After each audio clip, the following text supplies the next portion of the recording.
Here it is, 11 o'clock at night. I just finished my dinner. 11 o'clock at night. Well, I eat when I get hungry. And I stay up late at night so I can pretty well set my own schedule anytime I want to eat. In this case, I had just prepared chicken stir fry. Love chicken stir fry. Of course, I made it last night, had it for supper last night, and I knew I'd be eating it for 3 or 4 more days because it makes a big pot of chicken stir fry. Got that recipe out of Family Circle magazine back in the early 1980s. Oh my gosh, I'm getting so old that I'm going back into another century with every story I tell. It's just like back in time. I feel like I'm going back in the time machine. Do you remember that TV series? I can't remember the star's name. You'd recognize his name. It was called, I think it was called The Time Machine. And you know how they work those little wheels and things and buttons, and he'd sit in this little capsule and it'd take him either forward or backwards in time. Sometimes he may be in the Revolutionary War out on the field in the middle of battle, or he might be in Florida out on a boat, shrimp boat or something, 50 or 60 years ago. You never knew where the time machine was going to take him. Well, I'm beginning to think I'm in that time machine capsule now, because everything I start to tell, I think, well, now, when did that happen? 40 years ago? So, the story I'm going to tell you today, I figured it up.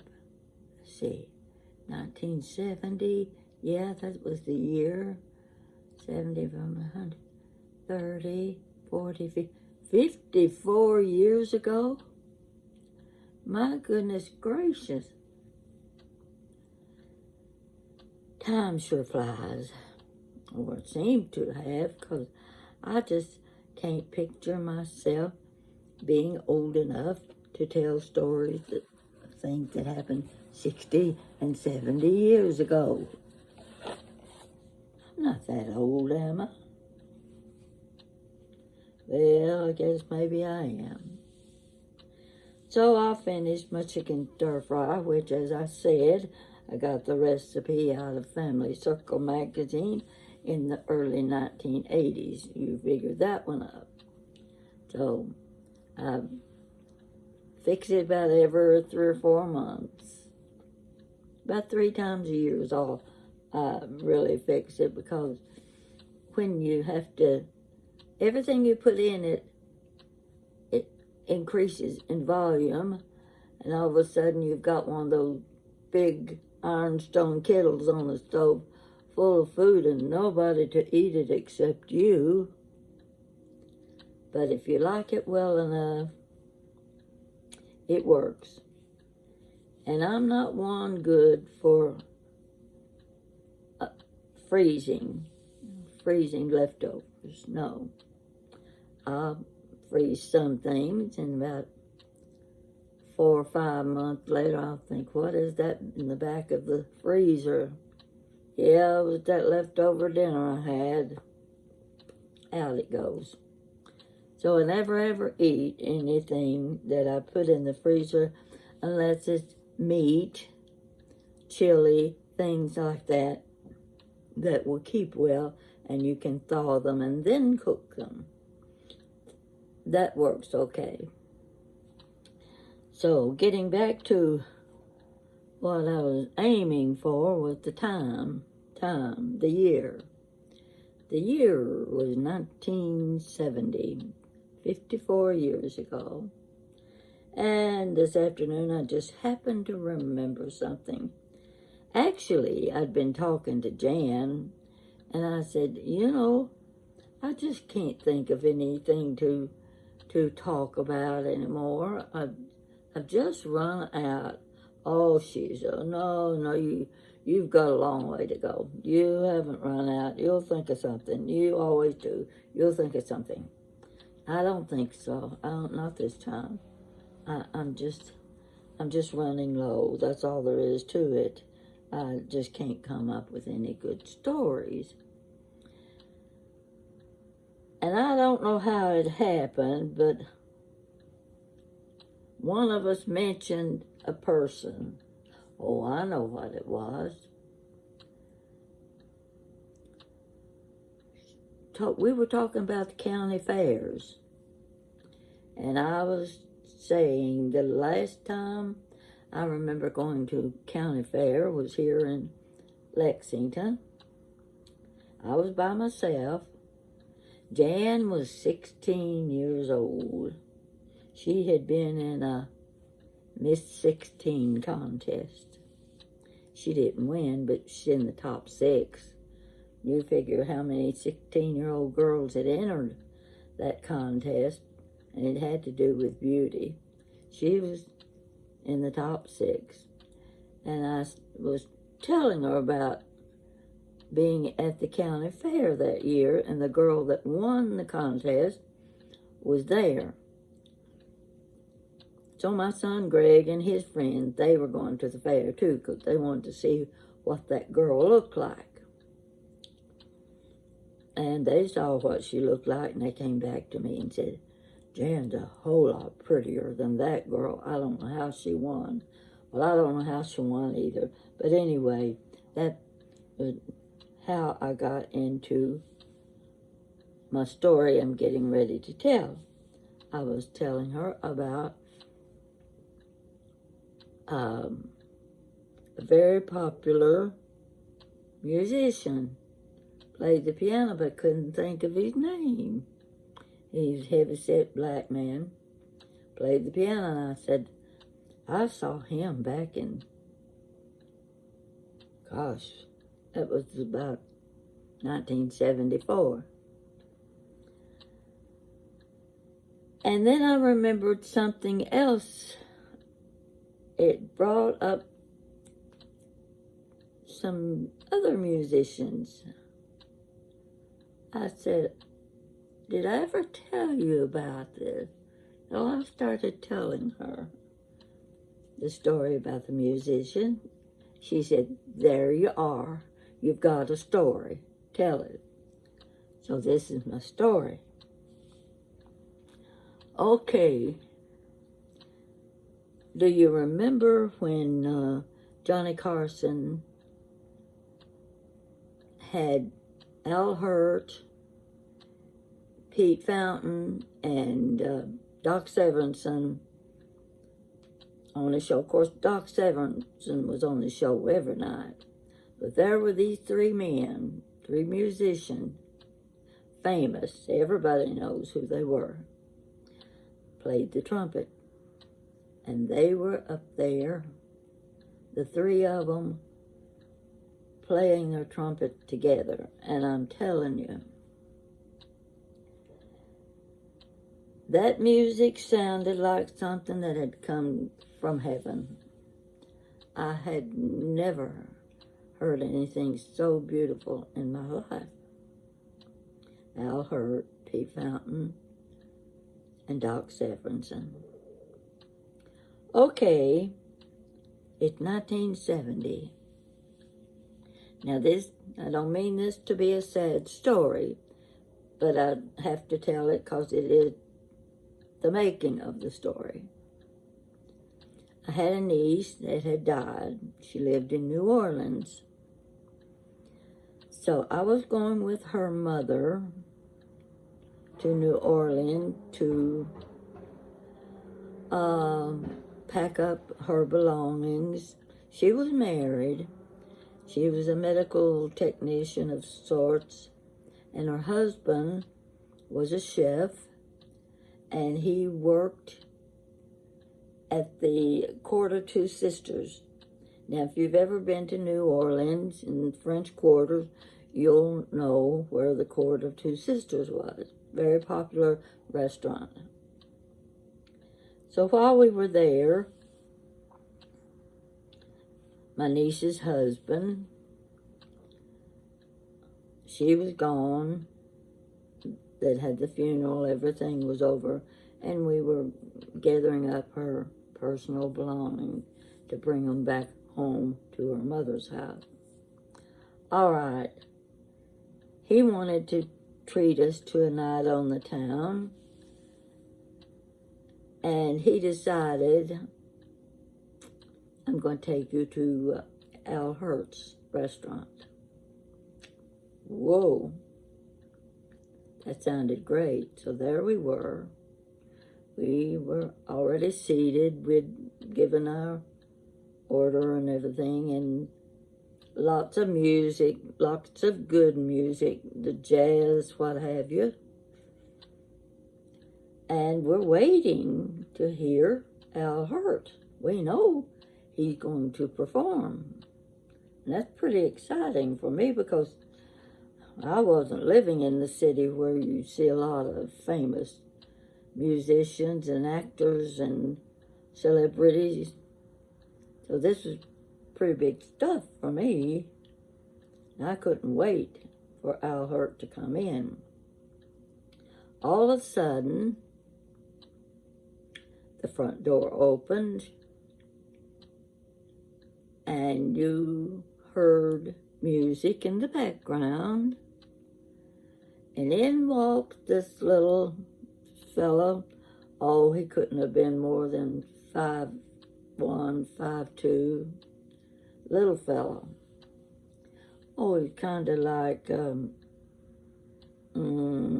I can't think of his name, so we won't mention that. We're watching. Everybody turned, looking toward the door. Who's going to come through there? So this little guy, he couldn't weigh more than 120 pounds, dressed in tuxedo. Now he's a black man. He had on a tuxedo. He was wearing shoes with the spats. You know what spats are, yeah. You've seen the old movies, 1920s, 1930s movies. When they got all dressed up, they wore spats on their shoes. He had those on. And he's carrying, well, I don't have one handy. He's carrying a pillow, pretty fancy pillow. And the music is really great jazz music. And laying on top of that pillow is a trumpet. He slowly moves toward the center aisle, headed for the stage. And behind him is Hirt, following in after him. But I wasn't looking at Hirt. I was looking at the little guy carrying the trumpet on the pillow, and I said, I've seen him before. Where would I have seen that man before? I wasn't one that went out to theaters. And where'd he come from? We're in New Orleans. I live in Lexington. How could I have seen this man before? Well, I'm busy trying to figure out, where do I know him from? And of course he passes the trumpet on over to Hirt, and Hirt talks, and he's starting to play that trumpet, and man alive, it's just like Satchmo, you know. Everybody knows who he was with his trumpet. Oh, yeah. No better music than that. So I'm watching Al Hirt, and I'm thinking, where do I know that little guy from? He had the deepest voice you ever heard. I mean, he was talking so low. And I thought, wow, what a voice he's got to be such a little guy. Where is that coarse, gruff sound coming from? He was pretty proud of what he was doing, you could tell that. But I'm still looking at him and saying, I know you from somewhere. Not leaving here until I find out where I've seen you before. Well, Al Hirt's playing his horn, and all of a sudden it hit me. Nashville, Tennessee. I saw that little fella in Nashville, Tennessee. It had been, I'm sure, within a year. I don't know how many months. But I went to Nashville with a friend, and I didn't know where the hot spots were, but we ended up in Printer's Alley. Now, anybody that's ever been to Nashville, I don't know how it is now, because this was in 1970. Keep that in mind.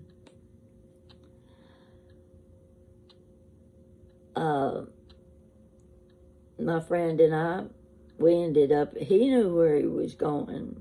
We were going to a bar and grill or something, restaurant in Printer's Alley. Pretty popular place. I mean, there were a lot of people going back and forth. And we came to this one bar. I guess it was a bar. Maybe I should call it a restaurant. And heard this deep, deep voice. And I looked, and pacing back and forth in front of the restaurant was this little guy in tuxedo. And you couldn't get a voice any lower than his was. Of course, he was advertising for the restaurant, inviting people to come in, which is where we went. And I looked down and I saw the spats on his shoes. I'd never seen spats except in movies, the old movies. Al Jolson type movies. And this little guy is talking so deep, and he's walking back and forth, and he's inviting people into the restaurant. So I'm sitting at the table in Al Hirt's restaurant, and I said, that's where I know him from. I saw him in Printer's Alley in Nashville, Tennessee. Nashville to New Orleans to Lexington. That's pretty unusual for me. I mean, quite a distance mileage-wise between Nashville and New Orleans. How did this little guy get to New Orleans? Well, that's my story. It's strange, the people you meet, the things you remember, and look at the years in between. And all of a sudden, you remember where you met that fella. I don't know what his name was, but he sure was a popular little guy. And I can see him now, holding that pillow out with that shiny brass trumpet lying on top of it. And it had to be after that Al Hirt was on Johnny Carson's show with Pete Fountain and Doc Severinsen. And you know yourself, if you ever watched Johnny Carson, The Tonight Show, you know what Doc Severinsen could do with a horn. So I thought maybe you might appreciate that story, and you probably have one of your own that you could tell. When you think back, all of a sudden something pops in your head, and you think, gosh, that was 54 years ago. And I still remember hearing that deep, deep voice and seeing that trumpet on the pillow. So, this might give you a little food for thought. Maybe you can remember something similar to that. Now, I was in New York once with my sister, my brother-in-law, and we were going to one of the Broadway shows. And it was a musical. And I didn't know what musical it was till we got in the theater. And it was one called On 42nd Street. Now, I'll bet some of you remember a movie called On 42nd Street. It was one of those musicals where you were like this in your seat. You wanted to get up and you wanted to dance. They did a lot of tap dancing. There were a lot of groups, big group. And I couldn't believe I was watching on 42nd Street in Broadway show that I'd already seen in a movie. I don't know what year the movie came out. Probably could go on the internet, and I just might do that and see when they produced on 42nd Street. It was my first Broadway show, and it was exciting, and I was sitting there patting my foot on the floor to all of the music. So there you see how similar things can be from one year to the next, or from one decade to the next. It's kind of nice when you can remember things like that. They didn't seem that important at the time, but when you look back on them, those were the highlights of your life. Just a simple little Broadway show. Or Al Hirt with his trumpet. Oh yes, look him up. Listen to some of his music, and you'll know what I'm talking about. Because you gotta be a senior citizen to remember back then. And I don't know what year or what age they consider senior citizen.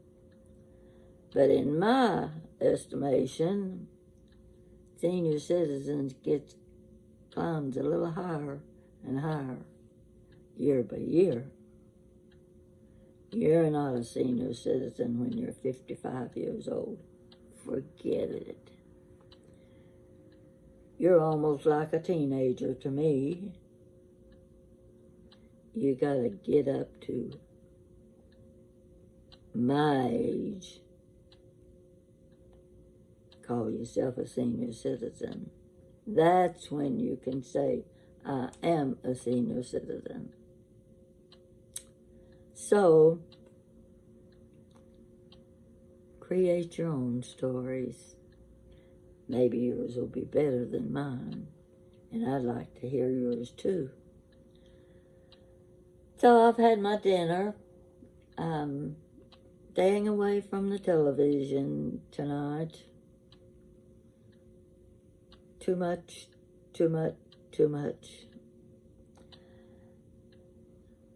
It's just subjects that we don't want to discuss, and we just hope we can bypass them and things will get better.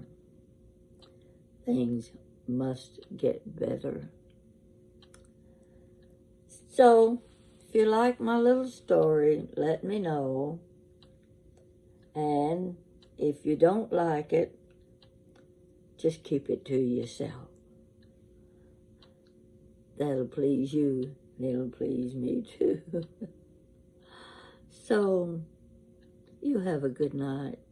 Tomorrow's Monday, the beginning of a new week. And I need to go shopping for a certain item, and nothing's going to get done until I go buy that item, so that gives me a reason to get to drive my car. And I'll be talking to you later. You take care. Take very much care. Take care of each other. And thank you for listening to me.